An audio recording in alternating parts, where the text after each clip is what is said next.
विधान परिषद निवडणुकांसाठी महायुतीचा प्राथमिक फॉर्म्युला आता समोर आलेला आहे आणि स्थानिक स्वराज्य संस्थांमधील संख्याबळावर प्राथमिक चर्चेला सुरुवात झालेली आहे। स्थानिक सदस्य संख्या जी आहे ती जास्त असलेल्या पक्षाकडून संबंधित विधान परिषद जागेवर दावा केला जाणार आहे। या सूत्रानुसार आता भाजपच्या वाट्याला 12, शिवसेनेच्या वाट्याला 3 आणि राष्ट्रवादी काँग्रेस अजित पवार गटाच्या वाट्याला 2 जागा आल्या।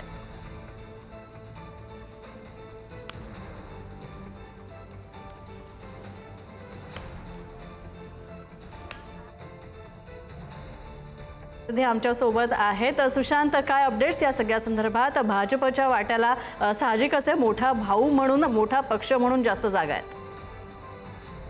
अगदी खरं आहे। स्थानिक स्वराज्य संस्थांच्या अर्थात स्थानिक स्वराज्य संस्थांकडून निवडून जाणारे म्हणजे विधान परिषदेच्या आमदारांची आता 17 जागांसाठी निवडणूक होते आणि यासाठी आपण जर बघितलं तर माहितीचा फॉर्म्युला ठरलेला आहे। त्यामध्ये भाजप 12, शिवसेना शिंदेगड 3 आणि राष्ट्रवादी अजित पवार गटाला 2 जागा ज्या आहेत ते दिल्या जातील।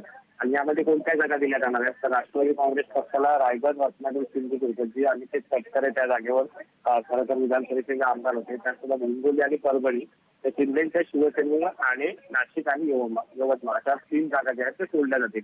तर भाजप कोणत्या जागा लढणार आहे तर नागपूर, वर्धा, चंद्रपूर, गडचिरोली, अहिल्यानगर, छत्रपती संभाजीनगर, जालना, सातारा, सांगली, त्यानंतर पुणे, जळगाव, नांदेड, भंडारा, गोंदिया आणि अमरावती, लातूर, धाराशिव, बीड आणि सोलापूर अशा एकूण 12 जागा ज्या आहेत ते भाजप लढणार आहेत।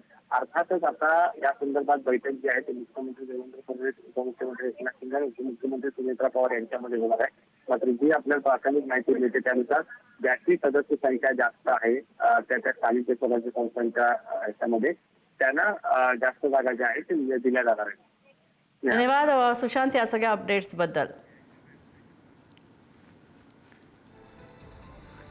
Thank you.